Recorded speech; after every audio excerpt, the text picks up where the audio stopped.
And we're back, so shut the fuck up! 1, 2, 3, eyes on me. No elementary school teachers here? No, nothing? Okay. I get asked about these tunnels a lot. Okay? The legend. It is often told that Tacoma is webbed with tunnels that were either used by smugglers looking for ways to bring their booty to market without taxes, or eagle-eyed inspectors trying to take their cut. Or they were used as oh God, you're fucking killing me. Thank you, love you, long time. Or they were used as Shanghai tunnels to ferry drunk bar patrons to awaiting ships, only to wake up on board and be press ganged into being able-bodied seamen. Not seamen, that's your mom's job. Another story is that the tunnels were cut to provide Chinese railroad workers with a safe route out of town during the racial tensions that bubbled over in 1885 with the incident that has become known as the Tacoma method to solve the Chinese problem.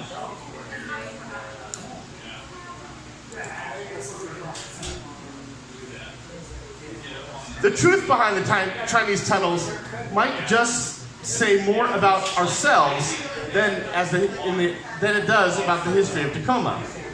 The stories may survive simply because they are true, or they're at least based something close to facts, but they have been embellished over time and become urban legends alongside the tales of hook-handed escapees from insane asylums and alligators in sewer systems.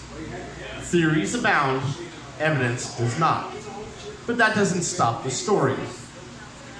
The Tacoma Public Library's repository on such matters, in fact, does contain mentions that the marshy lake west of State Route 16 near 19th Street was given the name China Lake, reportedly because it was the site of a tunnel that had allegedly been dug by Chinese workers before they were forcibly expelled in the 1885 act that gained national headlines as the Tacoma Method. Several other tunnel stories involve nondescript sites in Fife, Fircrest, Stillicum, Lakewood, University Place, and South Tacoma. Rumors of the tunnel running downtown focus on the Shanghai storyline, largely because of their proximity to the waterfront. The practice is actually based in fact, although the particulars are a matter of debate. It is called Shanghai largely because shippers crafted the practice in that Chinese town as a way to shuttle cheap labor to the United States to build the Transcontinental Railroad. It generally didn't work in reverse. The Tacoma version of the story generally involves the bars on Pacific Avenue because the nearby hillside slopes into chambers into Commencement Bay, making the shuttling of knocked out sailors easy and undetectable. Many of these stories focus on the Bodega Saloon, built in 1889 at 709 Pacific Avenue. It is currently Maconie's Pub and Eatery, but it was the seediest bar and brothel in Tacoma in the 1890s. The myth behind the tunnel has some factual history. In it, after two men talked about it in great detail in 1936 as part of the Federal Writers Project during the Great Depression, they gathered local stories and put writers to work during the waning years of the Great Depression. Far from urban legend, these tunnels are actually well known. They exist to this day. But their purpose is less sinister than Shanghai or smuggling. The Consumer Central Heating Company was based along Dock Street, around the turn of the century, and provided many of the downtown buildings and hotels with steam heat. Lacking steel pipes that are commonly used today, the system required crawl space tunnels to send steam from the plant to places around the city. The system operated for more than 50 years and only closed down in 1974 when buildings shifted to having their own air conditioning systems. The tunnels were never removed or even filled in. The boom of renovations underway in Tacoma's historic buildings in recent years, as well as the Chinese Reconciliation Park, largely rekindle stories about those Tacoma tunnels. The idea of Chinese people who would use tunnels to hide makes little sense because at the time and the money required to build such a network. Tacoma was a no-laws town, so smugglers didn't need tunnels. Opium was legal, and it was cheap. Booze was even cheaper. Bribes are much cheaper and more reliable than tunnels. Modern reports of tunnels outside of downtown, often remembered to being found sometime in the 1970s and 80s, could also simply be the remains of the old water system. The area's water mains were once made of wood and lined the streets right away. They were later abandoned for the concrete and metal pipes used today. Those wooden water drains were around 36 inches wide, but their mouths were about 4 feet wide. One photo is often used to explain the Tacoma stories, is the one that appeared in the October 8th, 1925 edition of the News Tribune. That photograph, the center photograph. Under the headline, Fircrest Mystery Tunnel Lures Adventure Seekers. It was said that it started around University Avenue and reportedly led 2.5 miles to Salmon Beach. The caption read, "It was rumored that the tunnel had been used to smuggle opium or human contraband, but by the time of the newspaper article, a portion of the tunnel had been utilized by the community of Regents Park as a sewer and was uninhabitable due to the sewer gas." Geology professors have since examined the photograph and said the hole could have been made naturally, but didn't rule out human intervention. A zoologist said that it could actually have been a bear den, because bears often dig their dens underneath trees to provide a roof line. There was a long tunnel from Tacoma to what is now Fircrest, however, albeit it was incomplete. It could have fed more into the Tacoma stories about tunnels. The tunnels were built by the Union Pacific Railroad Company's subsidiary, the Oregon-Washington Railroad, which sought a way to run a train yard and tracks in what is now the Nally Valley. Work started in 1909, but the track sharing agreement between the Union Pacific and the Northern Pacific made the route obsolete before it was completed. The work simply stopped on May 19, 1910. The tunnel was about a half-mile long at the time. The tunnel was simply sealed up and largely forgotten. Water in the tunnel caused the timbers braces to then collapse. The roadway started actually to slump in 1913, and sinkholes swallowed up sections of the roadway. The road, by the way, is what is now Center. So if you ever wonder why Center has some pothole problems and tends to slope, it's because that's where the tunnel was. There's actually a story about, there used to be a Tacoma fire station down where is now the Humane Society, and it actually collapsed because it fell into the tunnel. So the back of the fire station, supposedly one of the safest buildings in the city, collapsed because they forgot a tunnel was there.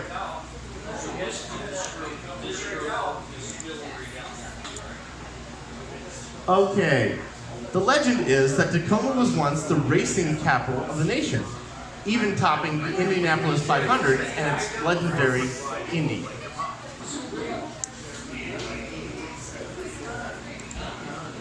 This is true. Thousands of people drive along part of the once grand racetrack without knowing their tires are rolling along the streets that was once home to some of the top racers to drive in the era. Its legend is largely lost to history since nothing of the track remains to this day. That is except the track's route, which loops through what is now Lakewood's commercial hub. The Tacoma Speedway operated between 1912 and 1922 on a track that raced from the grandstand that is now Steilacoom Boulevard, before it turned onto Gravity Lake Drive, over to what is now 112th, and down Lakeview Avenue back to Steilacoom Boulevard. It rivaled the best tracks in the day because it offered the largest purses in hopes of drawing the top racers to the wilds of the Pacific Northwest. The Lakewood Historical Society Museum, which again, I founded 20 years ago, has displays telling the story of the once famed raceway, complete with a scale model of a section of the track, blueprints, and photos of the races. Now, the 5-mile track took shape when the president of the Tacoma Automobile Association gathered enough investors to build an all-dirt track in time for the first race to be held on July 5th, 1912. Its headliner was Ted Tansloff, the terrible Ted Tansloff. But he was nowhere to be found. He was allegedly kidnapped the day before the race and held in a Tacoma brothel before a ransom was paid. He, however, was enjoying his captivity among the soiled doves of the establishment and had to be convinced to leave. Race organizers paid his tab of $237 that he had blown through during his captivity. That involved 9 entertainer interactions, 23 bottles of liquor, 4 meals, 3 plates of fruit. The invoice also oddly included 1 Edison bulb and a burlap sack of onions. That was a party. An interesting fact about the track, however, was that the boards were placed on their edge instead of placed side by side. The gaps between the boards were packed with gravel and dirt to save on lumber costs. The cost-saving measure, however, meant that the track was notorious for spraying cars with splinters or gravel, as well as popping more than its fair share of tires. It was also not unheard of for the cars to crash after hitting the support joints in the ruts between the boards. 2 fatalities marred a 250-mile automobile race in 1915. Driver Bill Coal Oil Carson and his mechanic were killed when a tire blew out on the 18-foot banked curve. The force of the blow stripped the rubber from the wheel, causing the rim to catch one of the ruts between the boards. The car then went airborne. Since cars didn't have seat belts or even any sort of safety features, Carson and Franzik became missiles. The driver hit a stump and died instantly. Carlson died the next day of internal injuries. The war years of 1918 and 1919 brought patriotism to the Speedway, with red, white, and blue banners decorating the grandstand, and cars flying all the flags of the forces fighting against Germany at a time when Tacoma's main rival, the famous Indianapolis racetrack, had shut down. But the track's future was short-lived when the war ended. An arsonist left the grandstand in ashes in 1920. A new grandstand with some seats covered by the roof were built, but the Speedway's fate was sealed. The last race was held in 1922. The track, however, was then used for the Muir-Hawkins Airport, which was then commandeered by the federal government during World War II as the U.S. Naval Pacific Advanced Base. the land is now Clover Park Technical College.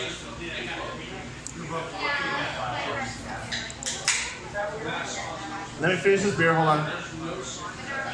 I'm backing up on these things like a spastic colon.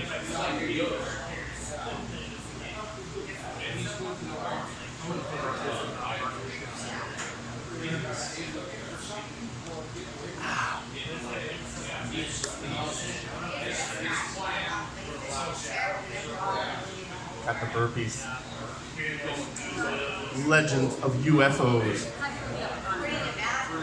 What has come down in history as the Maury Island incident remains a matter of investigation, speculation, and debate through the retelling of the story in pop culture.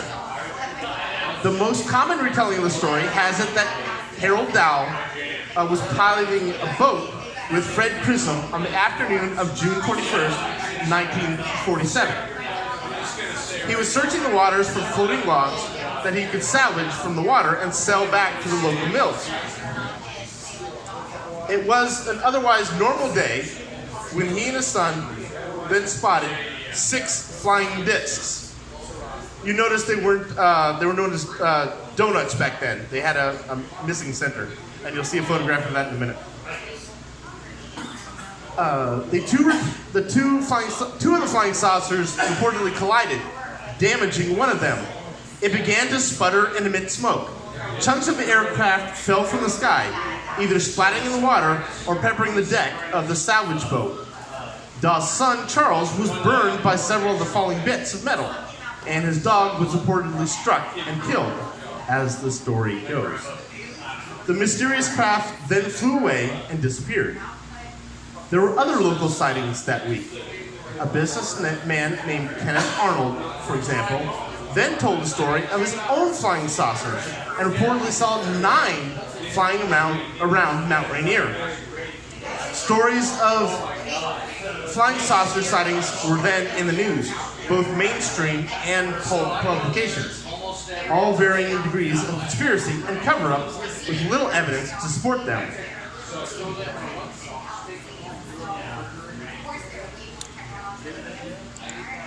And the truth. Here's where their stories break down. No damage to Dawes' boat was ever found. His son showed no sign of injury. Investigators found no evidence that a dog even existed, let alone was killed by the flying saucer. The fragments of the saucer that were reportedly discovered were traced back to the Asarco smelter.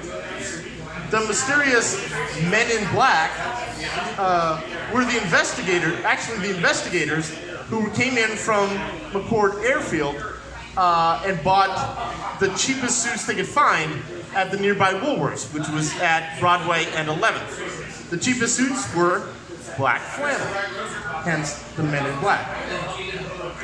Cap all the evidence against it is that the story was never told until after the Roswell incident in New Mexico, which happened a few weeks later. To make the story even more weird, Chisholm would later be actually questioned as being a potential one of the potential men on the grassy knoll during the John F. Kennedy assassination investigation.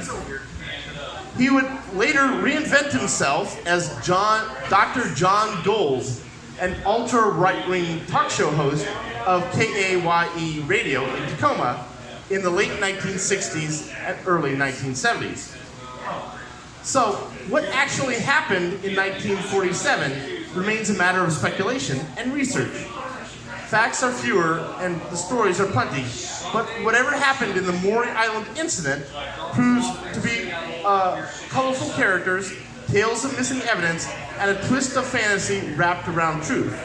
All the making of a great mystery that will live on. Now, it is true that the 2 officers who investigated the Maury Island incident died in a plane crash on the way back to Patterson Field. They were actually going there because that was the official day that the Army Air Corps separated and then became the Air Force. So they go down as in history as the first official fatalities of the Air Force.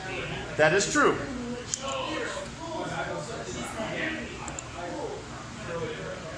Now, the legend. Local lore has it that Ted Bundy killed his first human victim when he was 14 years old and buried her on the campus of the University of Puget Sound. The story goes that during the night of August 31st, 1961, 8-year-old Anne Marie Burr went missing from her bedroom in her house at North 14th and North Junot. The front door had been locked, but the next morning it was found open. On the porch was a small men's shoe print, size 7. Anne Marie was never found. And here's the truth. Her case remains a mystery. Only a few blocks away from the Burr house and the University of Puget Sound lived Jack Colwell, the great uncle of 14-year-old Theodore Bundy. Consider also that for a short time, Bundy and his mom had even lived with Colwell, and Ted continued to visit him even after they moved out. Colwell and Ted's mom both worked at UPS. Rumor has it that Bundy had killed and murdered Anne, then dumped her body into the foundation of a building being constructed on campus. Well, UPS's Schiff Hall started construction on August 16th, 1961, just 2 weeks before Anne Marie disappeared, which would mean that the site would have been little more than an open pit at that time. So, did Ted do it? Was Anne his first kill? What are the odds that they weren't connected? Consider more of the evidence. There were 4 homicides that year. The 3 others were solved. Ted certainly knew Anne from his time in the neighborhood. He wore size 7 shoe. He went on to confessing squirrels, cats, and dogs in the neighborhood as young as 6 and into his teens.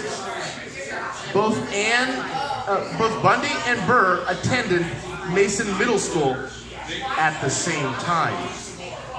Their recesses were at the same time in the day, and their classes were across the hall from each other. Bundy delivered papers in Burr's neighborhood at that time. His route meant that he was on her street at 3:30 in the morning each morning. He later confessed to killing his first woman at the age of 20. Ted would later go on to admit killing 36 women before dumping them in wooded areas, only to return to have sex with their decaying bodies days after killing them.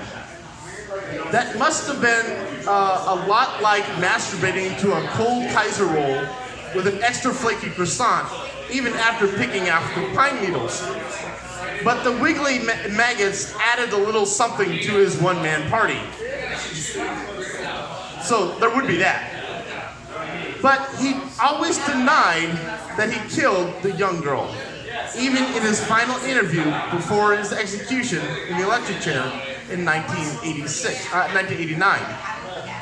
To this day, in the girls' dormitory of Schiff Hall, students report the sound of shuffling feet and slippers and see an apparition of a girl wearing a blue floral nightgown. Interactions cause her to disappear, and it is the only building on campus with a resident ghost. And here's the last story. The legend is that a girl was kidnapped at a bowling alley in Tacoma when she was just feet away from her mother and out of sight for less than a minute.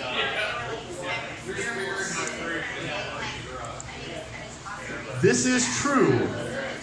Tika Lewis was kidnapped 20 years ago this year, and has disappeared without a trace. but her mother refuses to give up hope and hopes to bring her daughter finally home. A candlelight vigil is held every January 23rd in the place where Tika was taken, 4602 South Center Street, which is now the Home Depot parking lot. But it was the Frontier Lanes when the 2-year-old Tika disappeared on January 23rd, 1999, as her family bowled nearby. Teresa Lewis, the girl's mother, believes her daughter is still alive and refuses to stop searching.